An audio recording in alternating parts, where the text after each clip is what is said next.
Aujourd'hui, on va visiter une fromagerie, mais attendez, pas n'importe laquelle. C'est un Français qui s'est installé là, et il a une histoire assez atypique quand même dans son parcours. Et là, aujourd'hui, il fait du fromage, et pas n'importe lesquels.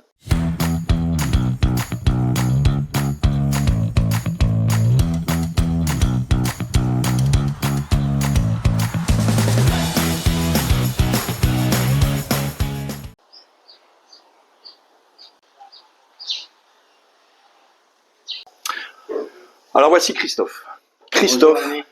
Christophe, il a un parcours extraordinaire. À la base, il était maçon, mais il a aussi un CAP de cuisinier, c'est ça? Ouais. Voilà. Et il s'est lancé dans le fromage dès qu'il est arrivé à Campote. Donc tu fais des camemberts. Camembert, brie, on fait de la tome. La tome aussi, ouais. La tome du Beaucorps, du coup. Du Beaucorps, voilà. style Pyrénées. C'est ça. Mais bon, c'est vraiment avec le lait du Cambodge. On fait des Saint-Marcelin. On fait du fromage raclette. Et là, aujourd'hui, on va faire du fromage raclette avec du poivre vert de Campote. Wow. Ça va être une tuerie. Poivre vert de Campote en plus. On va regarder ça parce que ça, c'est. J'en ai encore jamais goûté avec le poivre vert. Ça va être une découverte. Alors, il fait aussi du fromage de chèvre, assez exceptionnel ici, parce qu'il n'y a pas beaucoup de troupeaux de chèvres. Non, il y a juste un petit éleveur ici, un Anglais, qui s'est lancé dans l'élevage de chèvres et il produit du lait de chèvre. Il est excellent. Ah ouais, parce que là, moi j'ai goûté tes fromages là. Bah, tout est fait à la main, tout est moulé à la louche, c'est hyper artisanal. Et bah il y a le résultat qui est là, forcément, la qualité, elle se voit dans la bouche.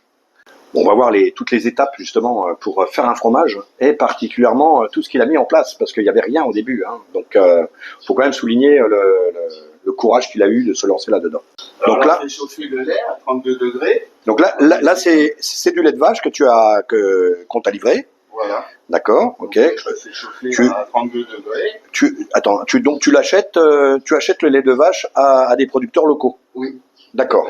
Ok, donc ça c'est hyper bio, on imagine. Ouais, même pas, on parle même pas de bio d'ailleurs parce que c'est de l'herbe et d'accord. Grand espace. Et ensuite tu le fais chauffer, c'est ça? Voilà. D'accord. Et à combien de degrés tu dois le faire chauffer? 32 degrés. 32 degrés pendant combien de temps? Une fois qu'il est chauffé à 32 degrés, on met les ferments dedans, on laisse reposer 1 heure, on met la présure pour que le lait soit caillé. D'accord. Et après, on va faire le moulage. Donc là, on va rentrer dans la pièce de notre labo, qui est climatisé à 25 degrés. Qu'est-ce que ça fait du bien d'être là?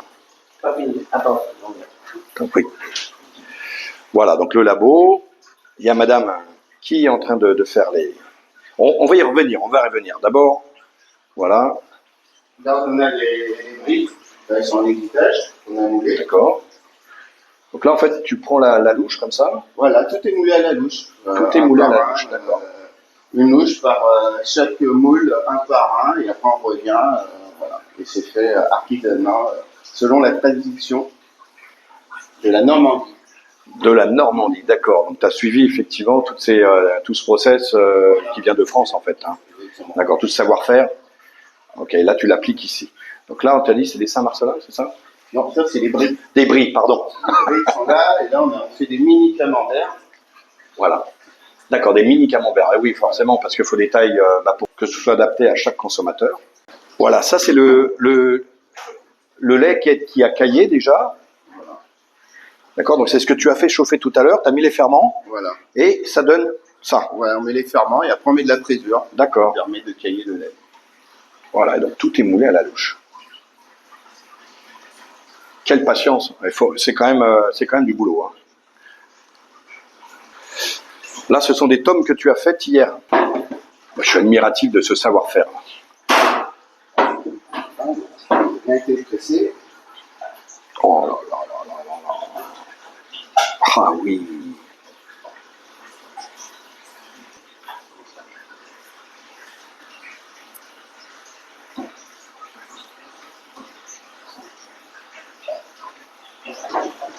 Oui, c'est à manier délicatement, j'imagine aussi. Bah oui, il faut pas l'abîmer, qu'il ne fasse pas faire de trous, qu'il n'y ait pas d'air qui rentre à l'intérieur. Ah mince, ah oui. Et là, tu le remets dedans à nouveau. Voilà. Et juste pour qu'il prenne bien la forme, et puis après, on on va le mettre en saumure. Et il y a combien de temps avant qu'il prenne la forme là?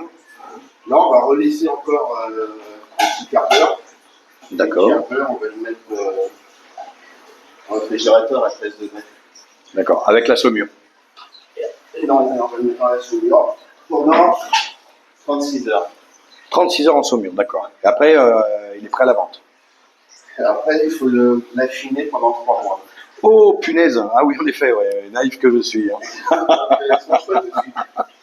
oui, c'est un long process. Hein. Ouais, oui. Non, bah, c'est vrai qu'il y a les odeurs en même temps, et ça, c'est, ça, on pourra.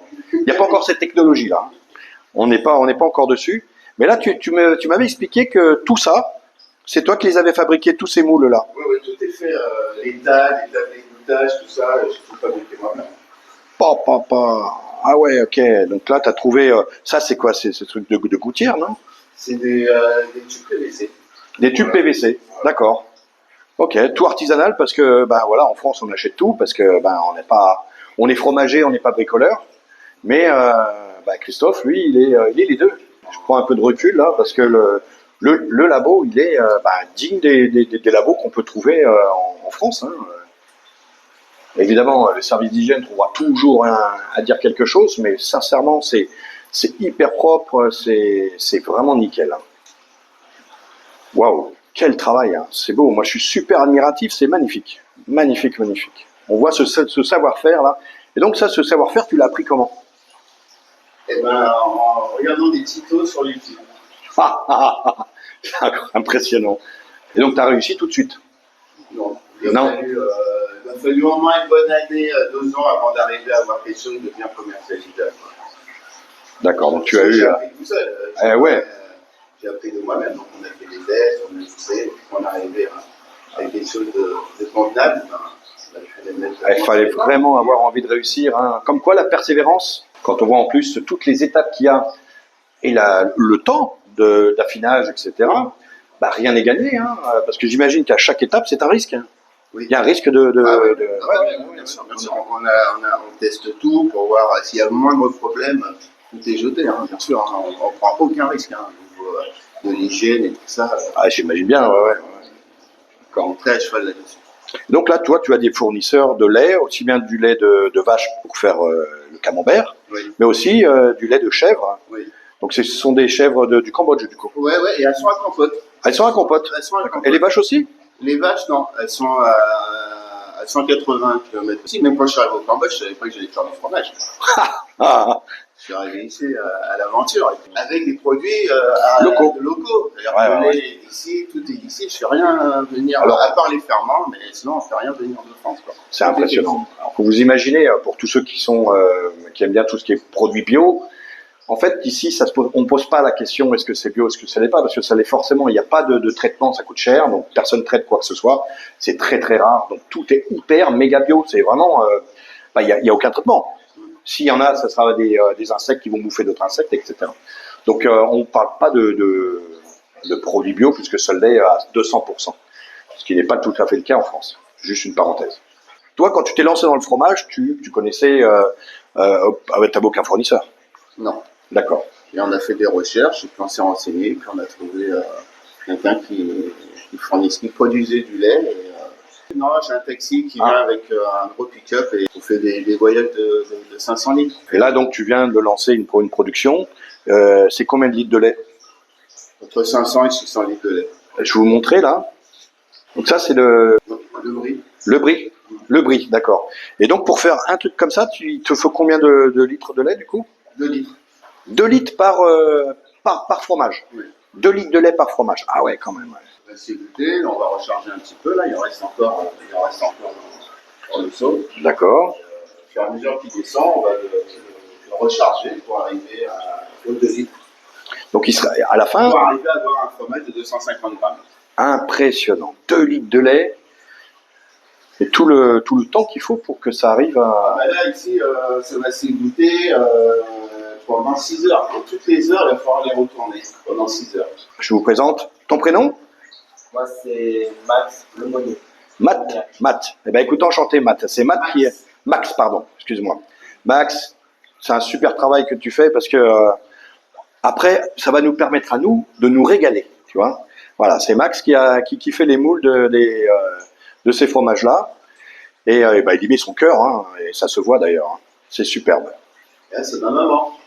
Et là, c'est ta maman. C'est ma maman. D'accord, qui se prénomme, bonjour. Théa. Théa. Voilà, donc elle donne un coup de main à son fils parce que il a besoin de soutien, hein, de soutien familial. Hein. Voilà, puis en plus c'est une affaire familiale, comme on dit, hein, une bonne affaire familiale, voilà, du terroir, comme on adore les voir d'ailleurs. Ça c'est pour ça que je tenais à venir ici te voir, parce que c'est assez exceptionnel quand même. Au Cambodge, il y a très très peu de gens qui se lancent à faire des produits artisanaux comme ça, et surtout des produits. On ne peut pas dire que ce soit les Cambodgiens qui sont très très amateurs de fromage en général. Mais ils commencent. Ils commencent. On va Voilà. démocratiser. Hein. Au Cambodge, Complètement. c'est ça, hein. C'est Voilà, le but, voilà. hein. C'est de faire découvrir et de faire apprécier. Pour l'instant, ils apprécient le plus, c'est le fromage à raclette. Il n'y a pas un goût très fort en goût et soyeux. Et le fait qu'il soit fondu comme ça, ils aiment bien. Ah oui, d'accord. Ouais, ouais. Bah oui, après ils vont venir à des fromages peut-être un peu plus corsés, Exactement. un peu plus forts, etc. Le brie aussi, ils aiment bien, il n'est pas trop fort. D'accord. Ce genre de fromage de Saint-Marcelin. Le camembert, ils ont un peu plus de mal. Ouais, c'est ce qui est logique. Ce qui est logique, hein, parce que à part quand on est né dedans. Ouais, bien sûr. Moi, j'ai vécu beaucoup en Russie. Les Russes, tout ce qui est fromage fort aussi, c'est compliqué. Voilà. Mais ça, c'est complètement logique. Mais donc, c'est un double challenge. Un, tu as monté ta boîte alors que tu connaissais pas du tout ce milieu.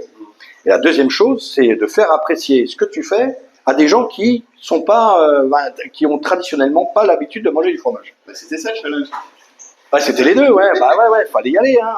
Et ton papa, par contre, au fait, on en a pas parlé. Il fait des saucissons. Lui, il fait de la charcuterie. Il fait de la charcuterie. Sec avec du poivre de. D'accord.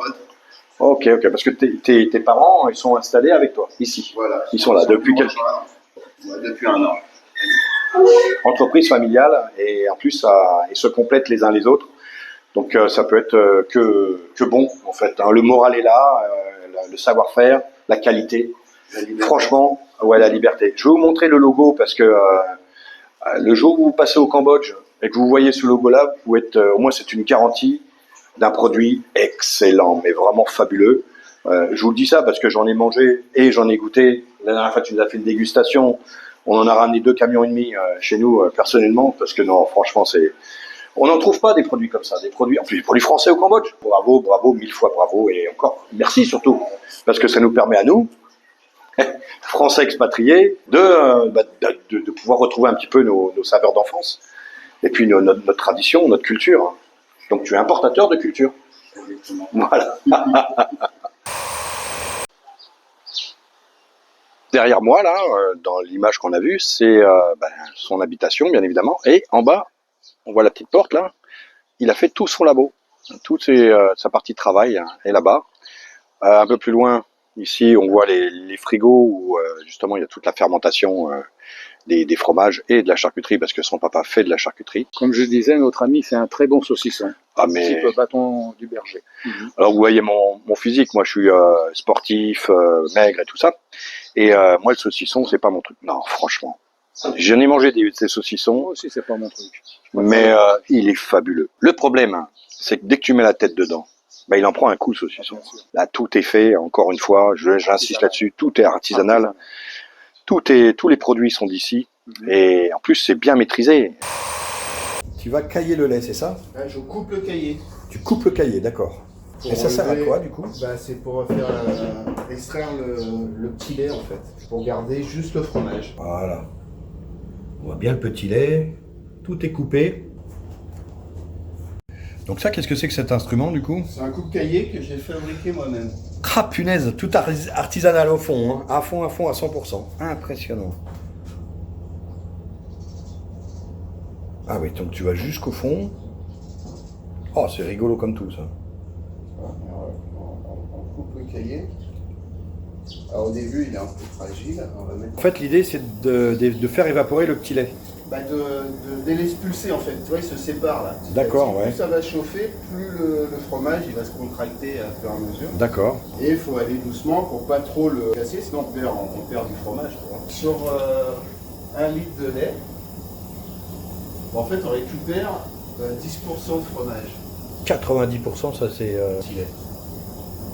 Donc oui, en fait, quand tu calcules ton coût de revient, ben oui, tu prends que les 10%. 10% t'as ton coûté de temps. Bah, tu vois, sur 100 reste, litres, là, je vais récupérer 10 kilos. Effectivement, des coûts que ça peut représenter. On n'y pense pas. Oui, il y a des chambres froides. Il faut les alimenter, il faut qu'elles restent froides parce qu'ici il fait toujours chaud déjà. Voilà. Et on va aller dans les périodes de plus en plus chaudes. Donc forcément, ça représente des coûts d'investissement déjà de départ. Parce qu'il faut avoir tout le matériel que tu as, même si tu le fabriques en grosse partie. Et ensuite, les coûts d'exploitation. Donc c'est bien d'acheter de la matière, mais il faut aussi faire fonctionner le matériel. Et ça aussi, ça a un coût. Sans parler, de temps en temps, il y a de l'entretien matériel, il y a des réparations qui rentrent aussi dans le coût final. Hein. Là, on va le couper jusqu'à temps que ça devienne la taille d'un grain de maïs. À peu près. Et que dès que ça arrive à 39 degrés, on est bon. Toujours avec amour. Voilà. Avec beaucoup d'amour. Parce que là, il en faut. 35 degrés. Il faut qu'on monte à 39. Voilà. Il aurait fallu que tu viennes au Cambodge pour savoir comment on fait du fromage. Mais c'est ça qui est dingue. C'est incroyable. Hein. Faut que je vienne à l'autre bout du monde pour savoir comment on fait du fromage français. Et là, faut pas que ça dépasse 39 degrés.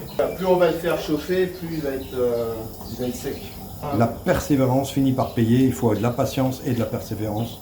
Oui, Même si c'est dur, il n'y a rien de facile. Et surtout, il faut croire en ce qu'on fait. Oui, c'est clair. Croire en ce qu'on fait, parce que moi, quand j'ai dit que j'allais faire du fromage, personne ne me croyait. Hein. Même quand j'appelais ma famille en France pour leur dire que j'allais faire du fromage, bon, c'est sûr. Tu attends, t'as construit des maisons, t'as fait des terrasses et tu veux faire du fromage. Donc, voilà. Pas la même recette. C'est vraiment pas désagréable en plus de faire ça. Hein. Enfin, je pense pas. Hein. Ah non, moi j'adore. Tu dis que c'est le nettoyage. Ça représente 80% du travail. D'accord. Après, il y a 2 jours de nettoyage. 2-3 jours. 3 jours de nettoyage. Il faut laver tous les moules un par un, les réhausses, les accessoires, après décaper tout l'intérieur. Ah ouais, là on rigole pas là. Ah ouais. Ouais, Ouais, c'est- quand on voit la pénibilité à faire des produits de qualité, eh bien, on comprend maintenant que le prix soit celui qui est. Hein. Évidemment. Évidemment. Mais ça, le commun des mortels que je suis, hein, on ne s'en rend pas compte du tout. Hein. Ah non, mais Absolument beaucoup pas, de gens me demandent pourquoi le fromage coûte cher. Quoi. Ils le trouvent Ouais, cher. Mais bon, quand on regarde en France un fromage artisanal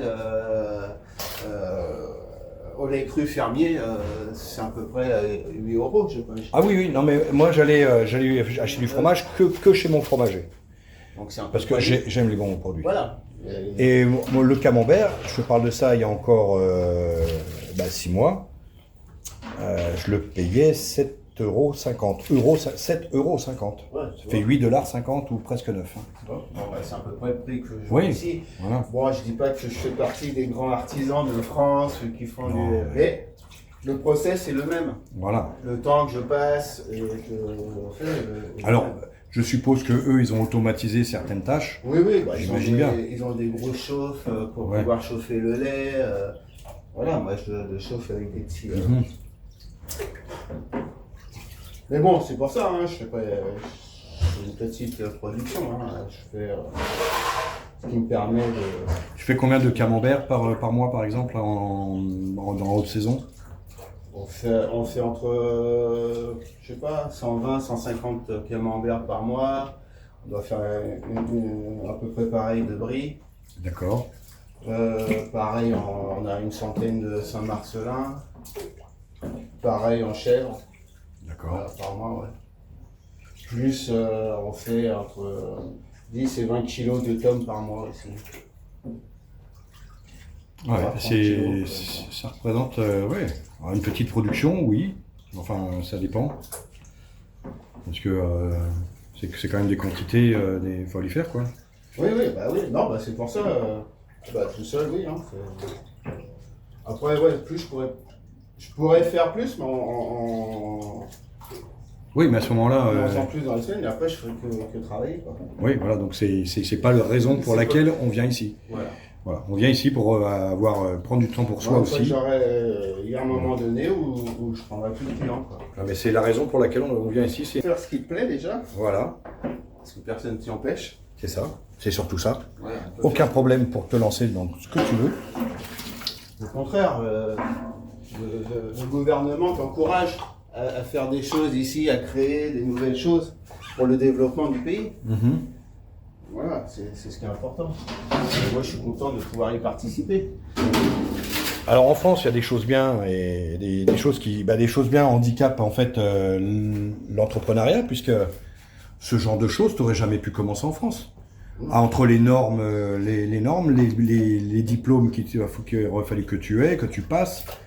Beaucoup d'argent. En plus de ça, voilà. Donc on tue l'artisanat quelque part. C'est le problème qu'il y a en France, c'est que en fait les agriculteurs et les artisans, ils sont obligés de s'endetter avant de commencer. Centrale de la Vache.